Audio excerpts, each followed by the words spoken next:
Hey everyone, and welcome to 121 in Flux. I am Peter, that is Connor, and we talk about movies on this show. And this episode is actually the winner of our previous month's Patreon vote. Every month our patrons get to vote between 4 films for one episode for the following month. There's usually a theme. Since it's February, the theme was love, but in my old fashion, we picked weird love movies, odd love movies. Films like Her, films like Punch Drunk Love. The winner in this case was Lars and the Real Girl, which I'm relatively happy with one because I hadn't seen this before. I hadn't seen Punch Drunk Love either, admittedly. But me either, shockingly. But so I thought, okay, so a Ryan Gosling movie. We'll start spoiler free as we always do, and then we'll warn you before we go into spoilers. I guess the first thing to do is tell them why it's a weird love movie. In case they're unfamiliar. Yeah, Lars and the Real Girl is about Ryan Gosling's character Lars, as the title would suggest, who is a bit of a social outcast and weirdo. A bit introverted. Yeah. You don't get me wrong, I am not the most social person in the world, but this guy is like off the deep end in a way that I can't even comprehend. Yeah, I know. Me too. Yeah, there's a small bits you can relate to, like hiding when the doorbell goes, so you don't have to answer it. Like I get that. Not liking that people hugging you. Yeah. When people are just like, oh yeah, when you're at work, and they'll be like, people who give everyone hugs. I'm like, no, don't go away. I don't want a hug. Depends. It's really rude to say no. Depends who it is, but yeah, no, I concur. I don't know if I hate them as much as you seem to, but. I really don't like it. Yeah, but this is the thing. His thing in the movies, he doesn't even like touch it. He doesn't like handshakes. It causes him distress to have a handshake. But so he's got that. So he's a bit of that, and he ends up actually ordering a sex doll, which he then he acts and believes that she is real, a real woman named Bianca, and he lives in with his brother and his sister-in-law. They're a married couple. They've got the old house that they grew up in. And he lives in the garage, or the garage. Sorry, if you don't follow the word garage. I feel like I always have to do that word twice because I don't trust the people. You naturally say it the way you think it, and then you have to go, oh, okay, hang on, and the way you think it. Yeah, everyone else is not going to understand what that meant. Yeah, and he's like, hey, I've met a girl, and he's like, and it's the sex doll. And it's really a story about how everyone around him has to try and help him get through it by not just treating him like a crazy person. So it's actually a very endearing story in that sense. And there is a real girl too, which we do get to. That is a thing. But so it's kind of a drama comedy with this kind of touching story of this really really bizarre character. But it's got a very hopeful kind of message about everyone coming together to try and help him get through it, and they don't overly judge him. Yes, almost to an unbelievable point. Almost. It's not the most unbelievable thing in the movie, though. I'm saving that. Oh, I'm looking forward to what that is. It's not springing to mind, but I'll see what that is. There is one thing that I went, no, that's it. That's the line. That was bullshit. Okay. I don't believe that. Okay.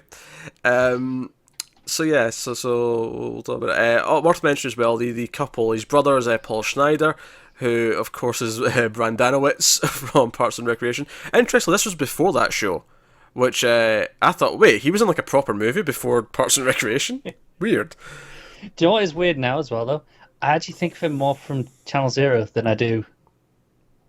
Oh, sure. Than I do that, because obviously he's only there for a bit in that show. Well, 2 seasons, but sure. One of those seasons is like 6 episodes. Still, he's there to the end of season 2. That's still like 28 episodes. Yeah, but they're 20-minute episodes. It's a sitcom. I know. I'm just saying the association has been changed.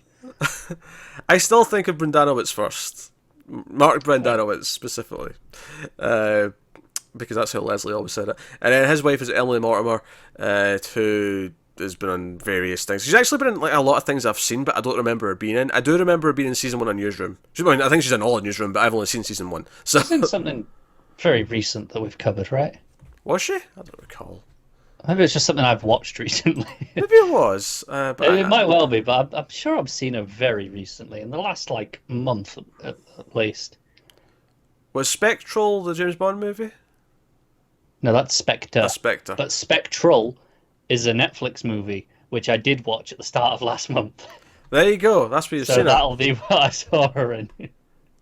She's going to be in Mary Poppins Returns. Cool. I wonder if she'll carry on to the third movie in the franchise, Mary Poppins Forever. I'll allow it, frankly. I don't know what Mary Poppins and yeah, sure, Robin. Just go with Robin. Why not? Why not? Sounds right. Sounds right. Yeah, I don't see anything wrong with that title. Yeah, no. Yeah, she's in Scream 3 apparently. I don't remember in Scream 3, but I mean, hey, whatever. It's not like I try to forget Scream 3 as much as I humanly can. So they're at it. And you also have Patricia Clarkson as the town doctor, who's also a fairly notable part of the movie. So that's kind of the recognisable faces that you're going to kind of notice. And then the other sort of main character, I guess, is Margot Kelli Garner, who is quote unquote the real girl throughout the movie. And yeah, so he gets this sex doll and thinks it's a real person and acts like it's a real person. Everyone around him is shocked and awe, and that's how we go. That's just what the movie is. So I'll ask the question, Connor, did you enjoy Lars and the Real Girl? Yeah, a lot. I thought it was really, like I mentioned, it's heartwarming, but it's very funny as well. I'll tell you, I liked it as well, right? Just to get that out of the way. Admittedly, the laughs peak early, right? But, and we're in a spoiler-free section, but just when he first gets the doll and you realise that he's got a doll and you're not really... I'd never seen a trailer for this. I knew he had a doll in the poster, but I didn't know that he just outright believed she was a real person the entire time. There's a while where I'm going, does he believe this? Is he delusional, or is this just a thing? Yeah, but so he goes to his brother and his sister-in-law, and Emily Mortimer is very, very concerned about him. She's been trying to get him to come to dinner and stuff because he's a very introverted person. He stays in the house, doesn't want to go, and it's literally next door. It's not like he has to go anywhere. He goes to work, he comes back, he hides. That's his thing. But they're all excited. Oh, he's met someone. Oh, the women. Oh, we're going to meet her. Oh, they're all excited, and this is a weird movie where there's a certain type of situation in a movie or a TV show where I get really uncomfortable with the anticipation of awkwardness, right? Yeah, I know what you mean. And there's a lot of that in this movie where I'm worried that things are going to get very awkward in a very uncomfortable way. And almost every time it subverted my expectations and I didn't have to worry. And one of them is the first meeting with the the brother and sister-in-law, because it just hard cuts into the middle of the scene. It doesn't the whole introduction thing. It just hard cuts, and I don't know this is a spoiler, which is why I'm saying it now. But it just hard cuts into the scene, and they're just staring. Yeah. And that is when I lost it, and I was laughing hysterically for about 5 minutes over everything that was being said for the next 5 minutes. I was laughing So funny. every single time Ryan Gosling leaned over as if Bianca was talking to him, and then he said something. Every time in the movie where he would do something new with Bianca, like he would say, "Oh, Bianca likes this," or "Bianca wants that," or "She needs to do this. Can you get her something?" Like every time he did or said something, it was kind of new, and they stared. Those stares broke me. Yeah, they're the highlight of the comedy for sure. Oh god. That said though, there's a moment before that as well. I'll save for spoilers because it's just a really specific little joke. Whereas I feel like I don't feel like it's spoiling to say that the reactions to this is funny because that's the whole movie.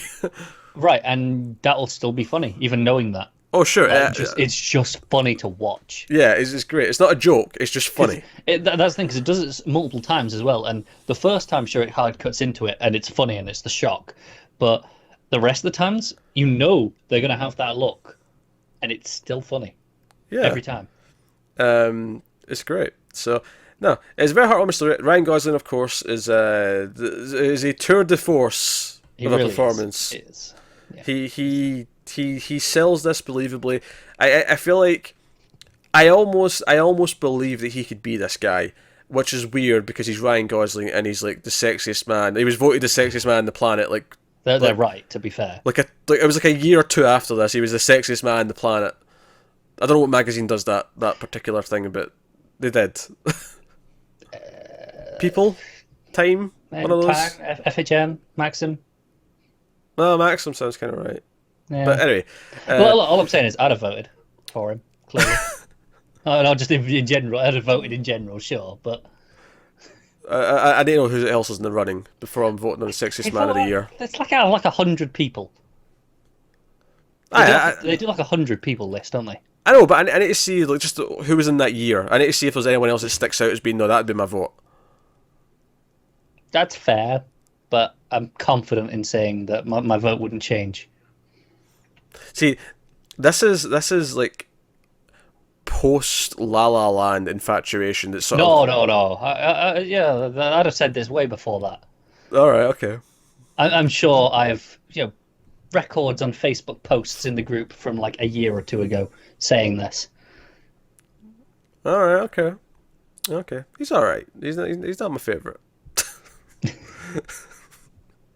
I don't know who my favourite is, but he's on a beefcake level here. We're not talking actor. Yeah, clearly. Just to be clear. Although, to be fair, even as an actor, he's up there. Oh no, he's good. To wrap it back around to the movie, to lower him to just as an actor. Yeah, but he is very good in this. It's a very heartfelt performance. Where you really buy into it because of his performance, and everyone else around him feels very natural. Yes. And not in a mean-spirited way either, which is really nice. Because there are times when you think, is this about to get mean-spirited? Is someone about to be a dick about this? Yeah, there really is, and it kind of is that, okay, is this going to be really awkward? And there's a party scene. Oh god, I know. I'm like, I'm dreading it going in. I'm like, oh god. I was getting anxiety. Is like. And then it's fine, but oh god, the weight. It's a story about compassion and understanding. Is ultimately what it is. It is, and it works really well on that front, as well as being really funny. So all of it combined makes a really great movie. I will say one legitimate problem with it as that movie is there's never anyone that has to be convinced, really. There's never anyone who gives him shit and calls him a weirdo or anything like that, who has to be brought around to on the side of the community. I feel like that would have added a little bit there for me. You might be right.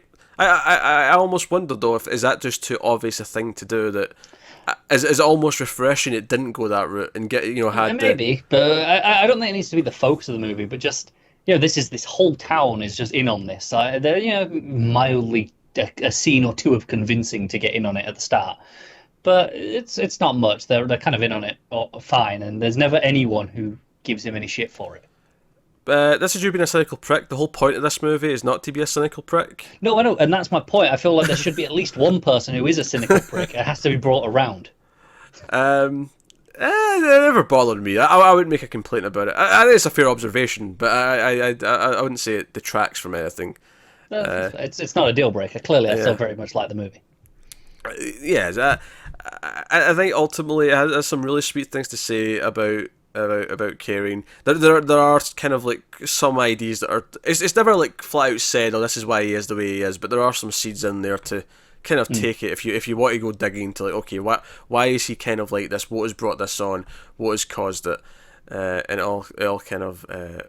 It's really well told in that fashion, where there's enough in little bits and pieces that I understand his life to an extent, or all the important moments that define him to be into this.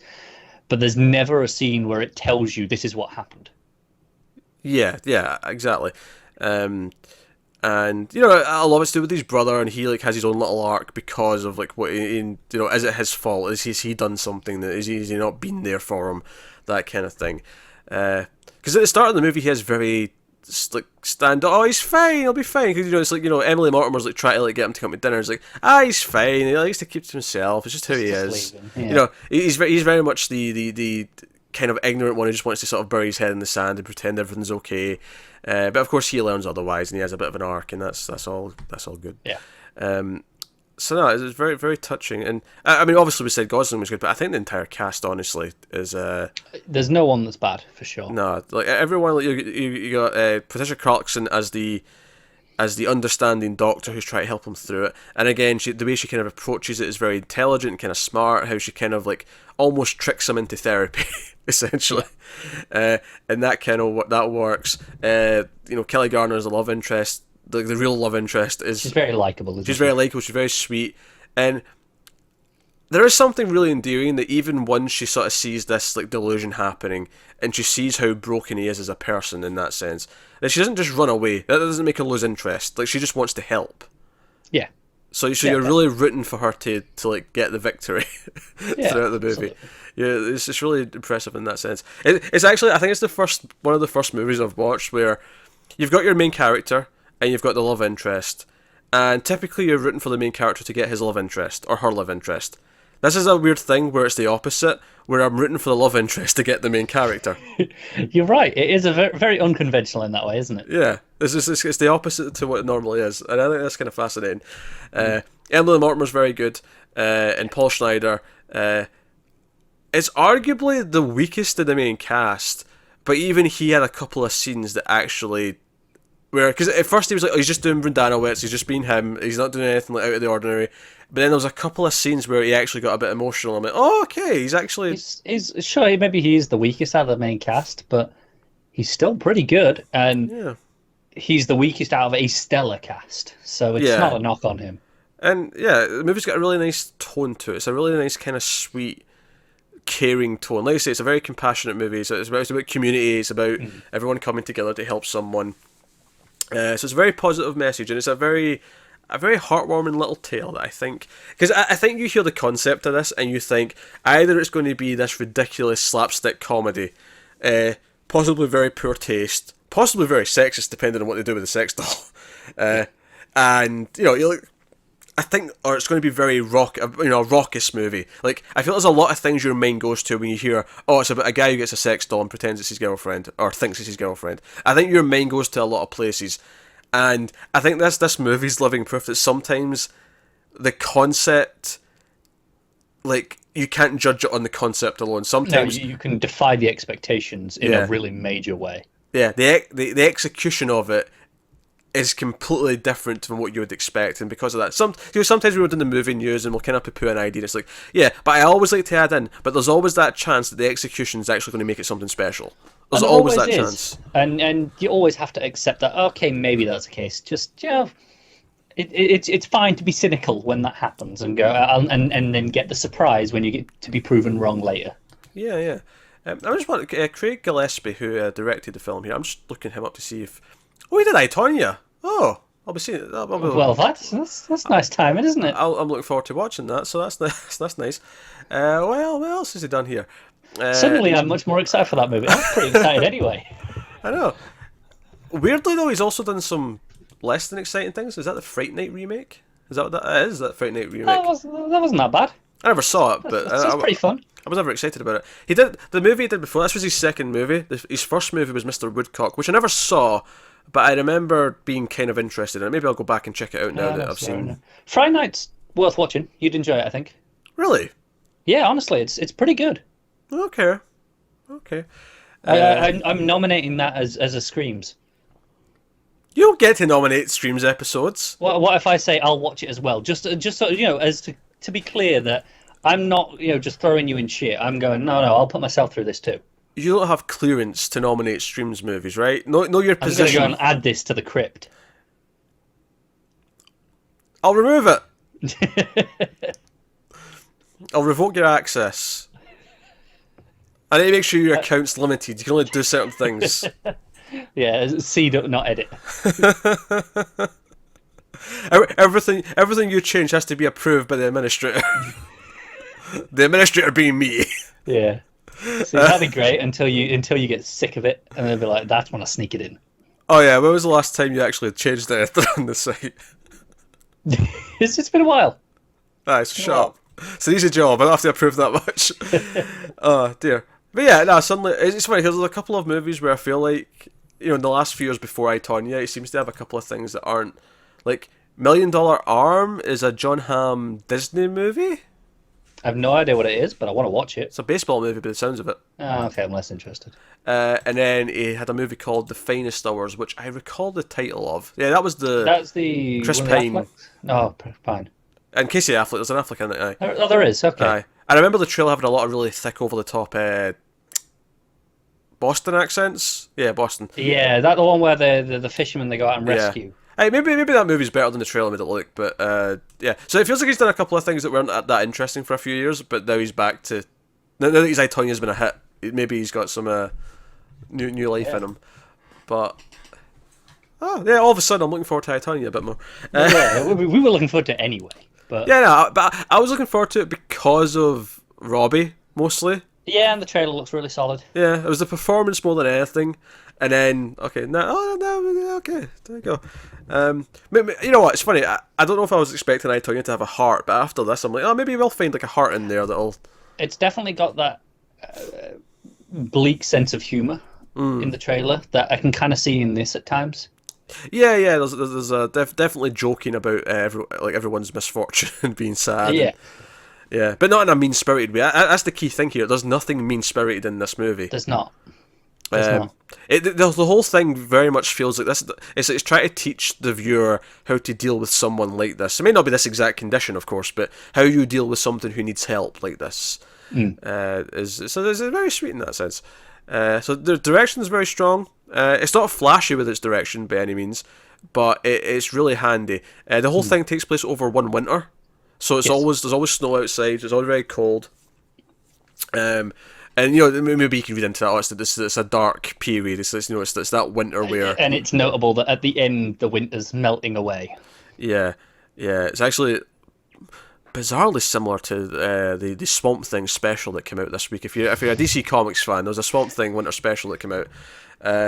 You've not read it yet, but when you read it, I'm going. I can't wait to see how this parallels. No, I mean obviously not the sex doll thing, but just the idea that it's winter and then at the end of the story it's not winter anymore. So I think it makes sense for Swamp Thing, given that that's all. Hey, things grow in the spring. Oh, of course, obviously, yeah.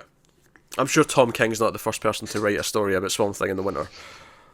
It can't be. Yeah, impossible. Anyway, so I think we'll give a spoiler warning so we can just talk freely about the movie.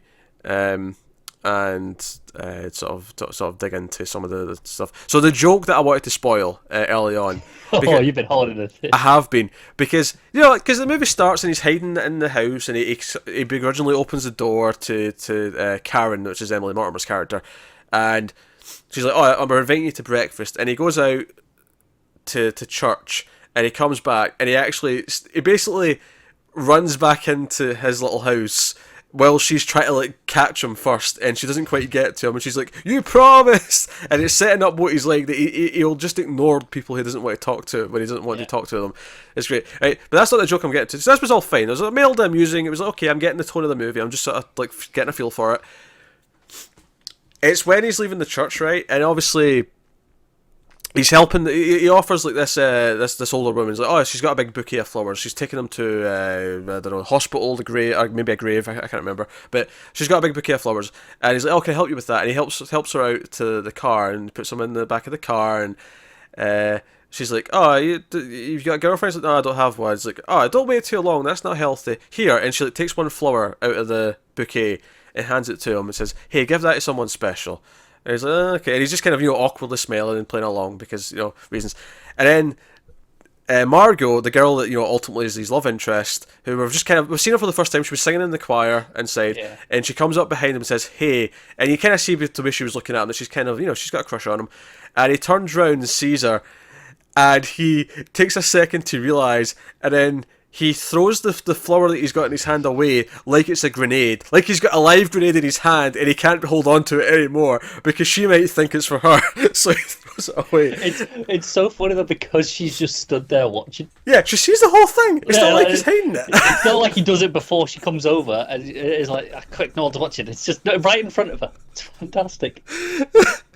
And I think what's great about it is that, I mean, you already get that he's a bit of an introvert, but this really sets up, he has specifically even more so has a problem with women, with the opposite sex, with the idea of that intimate potential relationship. He has a severe nervous condition when it comes to that. So it tells you a lot about his character at the same time, but it's also insanely funny. It's the way he throws it like it's a grenade and then just sort of freezes again, as if no, didn't see it. It's moments like that sell me on him as an actor, because I know he can do all the other stuff. Like the emotion and stuff. I've seen him do that countless times. It's his control over moments like that could just feel awkward, could just be mistimed, but no, he nails it. Yeah, she tries to like talk to him and maybe invite him somewhere, and he kind of just ignores her. When he gets to work, and because that's the thing, they set up that she's the new girl at work. She's just kind of started working wherever he works, and she's like, "Hey, we live in the same neighborhood. We should carpool." And he just kind of ignores her, and he's like dealing with he's like a cubicle buddy, like is kind of like has an ongoing fight with her. Not a serious fight, just like she keeps stealing his action figures that he's got at his desk. And she's threatening the stuffed bear. Yeah, she's got a stuffed bear, which later on he actually puts a little noose around it. He makes a little noose out of like a cable and hangs it somewhere. Which leads to a very upsetting scene where she's crying about it, and Lars actually goes to speak to her. It's again one of the first moments where he proactively does something. It's a very sweet moment, isn't it? It's a very sweet moment. Because obviously he's in dire need of help the entire movie, so it's really sweet when he tries to help someone else. He's doing like a little CPR on the bear. Yeah, it's like a little sweet thing where he's going like this with his fingers, he's like pushing it in. Yeah, and it's moments like that make me think he knows Bianca isn't real, because obviously it's a delusion, but I think he's aware of that on some level. And it's moments like this when he sees he treats the bear like it's real as well. Yeah, you can debate, like, to what extent does he think it's real? I think that is open for some debate, but he clearly believes something. Even if he doesn't believe it's completely real, the fact that he's so committed to the bit, if you will, is... No, I do think he's genuinely, he is ill and is delusional. But I think there is a part of him that understands, and that kind of comes through at moments like this. Well, that's the thing. I think it's Margot who kind of makes him realise, I think, because he's not interested in her the whole movie. He keeps ignoring her, and she's upset. Like, there's that moment where she's like, "Oh, you're going to the party?" And he's like, "Oh, do you think I could bring my girlfriend?" And she looks like so upset, and I'm like, "Oh, I feel so bad," and I especially feel bad because I know it's not real. It's really bad as well, because he's like, she goes, "Oh, are you going to the party?" He's like, "No, probably not." She goes, "Oh, please, I'd like it if you went." He goes, "Oh, maybe then." It's like, so she thinks she's got a chance, and then it's the girlfriend, and he's just like, "Yeah, I was bringing someone too." But then there's a guy in the office that starts like showing her interest, and it's never like to a great extent, but it's just little things, just putting her coat on and stuff, just little things, and he starts noticing it, and you feel like, oh, maybe he's actually starting to like notice her existence, and like he finally kind of is starting to understand this or whatever, and yeah, so by the end of the story, but what I really like is that, like I said earlier on, she doesn't like shy away or get like intimidated or weirded out. Like at the party, when he does go, and like you say, when they first go in, and because his whole thing is that she's in a wheelchair. And there's a thing where I don't know if they know or not yet. Yeah, and you get the sense that the stories have been spread around a lot, because there's little scenes where like his brother will be like talking to his work buddies, and he'll be telling them, and Karen will be telling her friends, and you get the sense that it's spreading a little bit. Like, is it? Yeah. But so some of them know. Clearly, the person who's hosting the party knows, because she comes up and she kind of. They all know, because they mentioned that someone sent an email around to warn them. So I was like, oh, thank God they're all aware at least. But yeah, even Margot comes up and plays along. She tries to help, and it's like, and I think that's where she was already really likable and sweet. But I think the fact that she's even going to play along with this, of knowing that she's into him. And goes along with it anyway. It's nicer than just some of the other people who go along with it, isn't it? Yeah, but I mean, it's all sweet. Like, there's a montage in the middle of the movie where, like, he'll be with Bianca, and like people will be like giving her haircuts or like trying on dresses on her, and she gets what I think is a part-time job at a store as a mannequin. Yeah, and she volunteers at the hospital to read the kids' stories, which is just like a little tape record play thing. And I know the doctor said play along with it. It's actually worse if you try and like snap him out of it. But I don't know if it's helping. To the extreme, don't they? Yeah, I don't know if it's helping the delusion to actually give her a life away from him. I mean, to be fair, the movie, it's essential for the movie, because it's he can't actually control her, so it's important. But I think that's the part where, some people will go, okay, this is unbelievable now that the town are all getting this involved. And it is. And this is where I'm going to tell you the most unbelievable thing in the movie. But it gets really sweet, though. It's supposed to be kind of, like, above and beyond. It's kind of like how people say Superman's too much of a Boy Scout, but no, that's the point of Superman, is to believe it is. I it's like possible. It, don't get me wrong. Yeah. But I get why people would think this is too unbelievable. Yeah. So what's the unbelievable thing you wanted? No. The single most unbelievable thing in this movie, where I went, no one will ever do that, is the brother. When he's like, he goes to look up what do you do about this delusional thing, right? He goes to his computer, he opens it up, and he goes to ask.com. No one has ever gone to ask.com. Yeah, but this is the thing. Movies, especially from the 2000s, where there was, like, ask.com, Ask Jeeves, there was obviously Yahoo Search, which is still a thing technically, but I mean, no one uses Yahoo. Technically Bing's still a thing that Microsoft insists on shoving everywhere, but... Bing, yeah. Google's one. Just accept it, alright? Google's I'll one. Bing it. Right. But you know that they had, like, an agreement to use that one in the movie, so that's what they did. But it's late enough in the 2000s that... Oh boy, when that popped up, oh dear, I know. I lost it. I really did. Well, if that's the biggest criticism, then I think we're in good. That's easily the most unbelievable thing in the movie. Yeah. Forget what I said about there was no one calling him a weirdo. Compared to this, and again, that's nothing. there's a scene later on where he drops off Bianca or either at her job or the volunteering, and it's basically. To cheer. It's after the bear resuscitation scene where she invites. It does mouse to mouth in that as well. She invites Lars out, and he kind of says no, but then he's like, oh, but she's at her thing tonight. Like, I'm actually kind of free. Like, if you want to do something, so they go bowling, and there's a scene where, like, I think it's like the work buddies of his brother come in, and I was like, oh, is this the scene where someone's finally going to be mean to him? Because obviously they were laughing about it at first with the brother. They were like, yeah, it's just stupid. Yeah. But instead, like, then you get a scene where they're all playing bowling and they're having fun and they're being nice to him and it's the first time he's out in a social group doing something normal. And he's smiling at Margot's smiling back. It's like, it's all very nice. Although I did like the first time he goes to bowl, or at least the first time you see him bowl, he actually, not only does he get it in the gutter, he gets it in the gutter of the lane next to him. Right? And she goes, I think you're using too much spin. Too much spin. Oh, that's not too much spin, that's just awful. But do you know what I like about that, though? It's a very simple metaphor, but he's not quite in the same lane as everyone else. Yes, he's missing the mark. Yeah, he's on a different path in life to everyone else. It's very, very simple, but it works. But then, of course, the scene after it where she's like, oh, thanks for going bowling with him, and she's all sweet, and he's like, hey, I won't cheat on my girlfriend, I just want you to know that, just in case you're getting an impression here. Yeah. He's like, of course not, of course. And of course, at the end of the movie, like, again, this is his delusion, but he starts to believe that Bianca's dying. Yeah. And we go through this whole thing, they even give her a funeral, and everyone sort of goes through the motions. And then the final moment of the movie is actually at the funeral where, I mean, this is the funny thing, in a real context, if this was like a real person who was his girlfriend and died, this would be really poor taste that he turns and asks Margot out in the final moments of the movie. And this is why I think he knew, at least at the end, I think he was aware. Yeah. It's almost like he knew while she was dying, but he had to go through the motions of completing the journey. Yeah.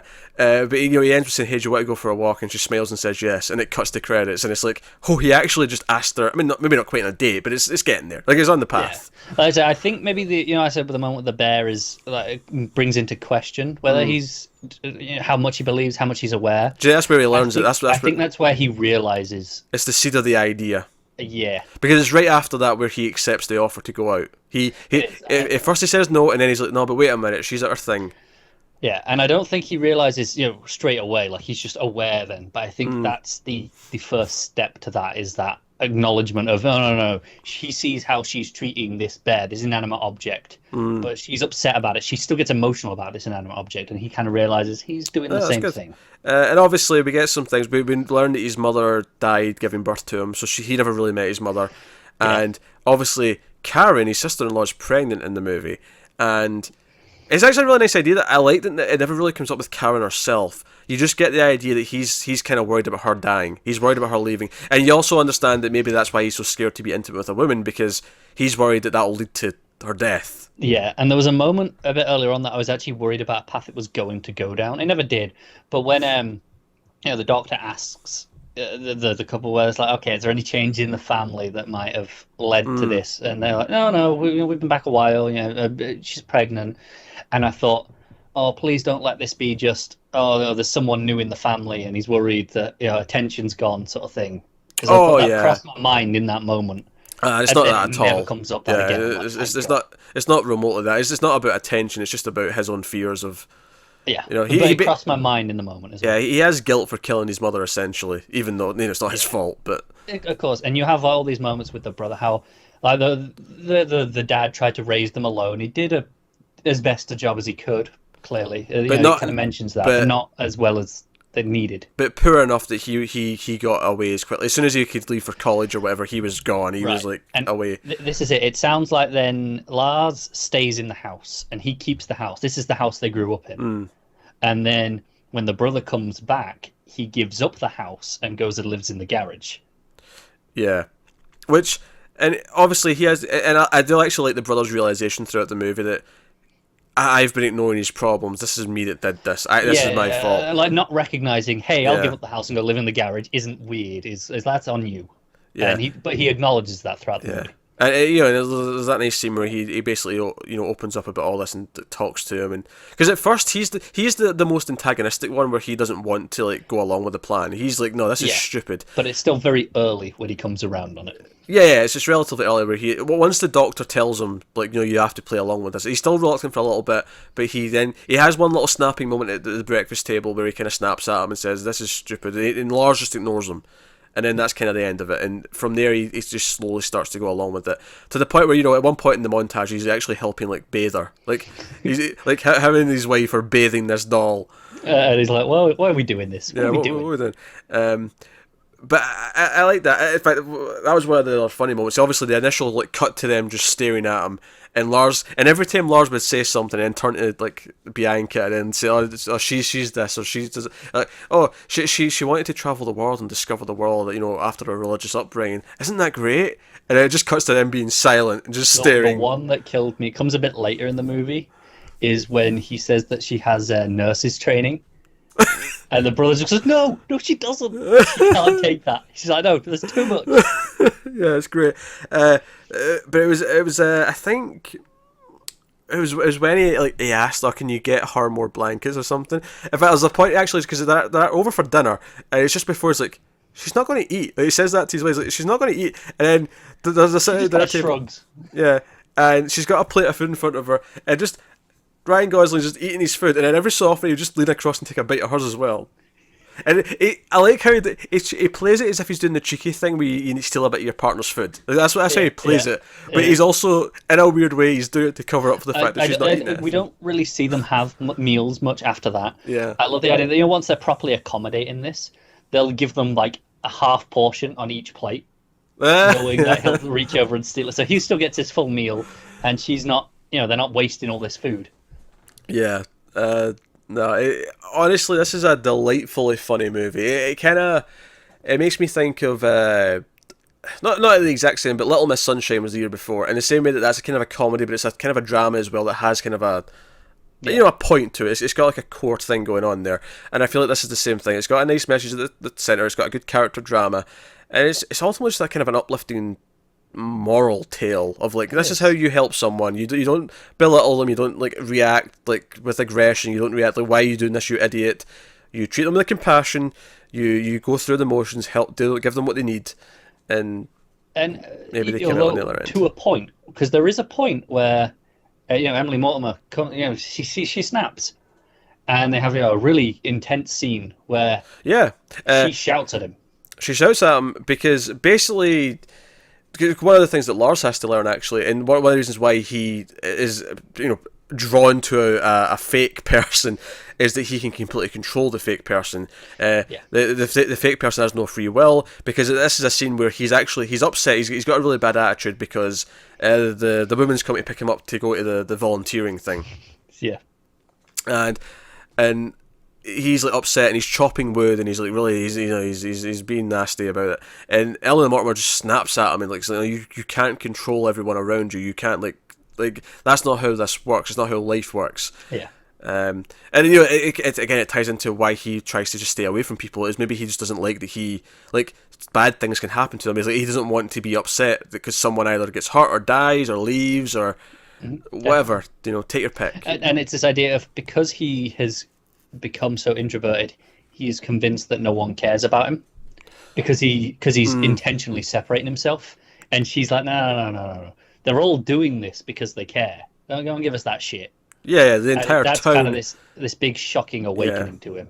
I think that's like, you know, right before that she starts to die, right?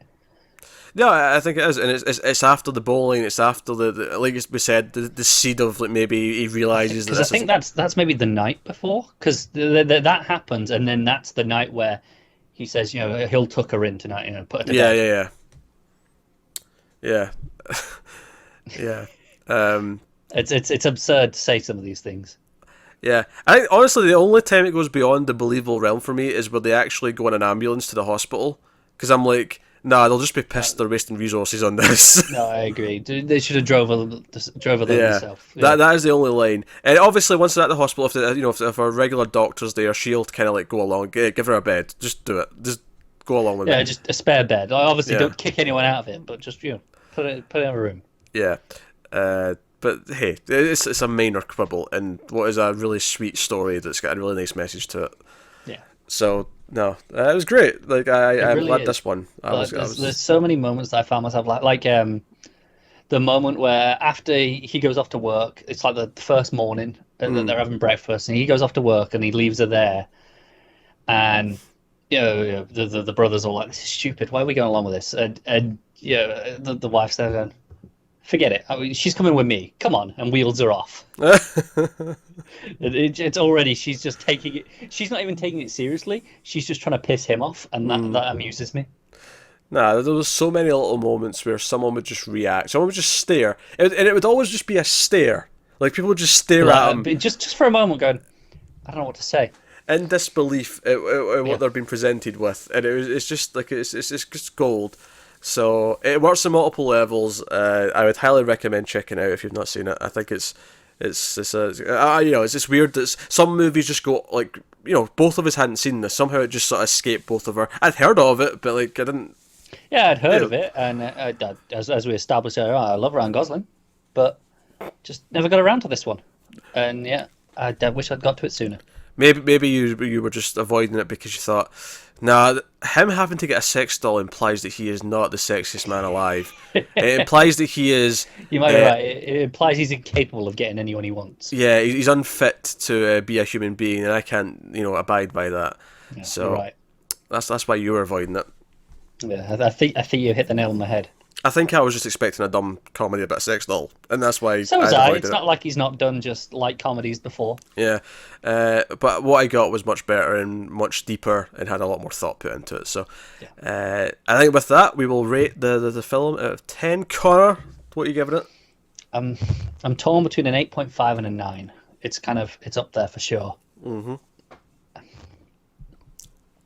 I feel I'll go with the 8.5 for now, but that might change. I'm going with 8.5. I was settled on that. It might go up or down with repeat viewings, but needless to say, it's a very, very, very good film. Great film. It is, yeah. So, highly recommend it. If you have sat through all this and you've not seen it, check it out. It is worth watching. Definitely. But yeah, so that is Lars and the Real Girl.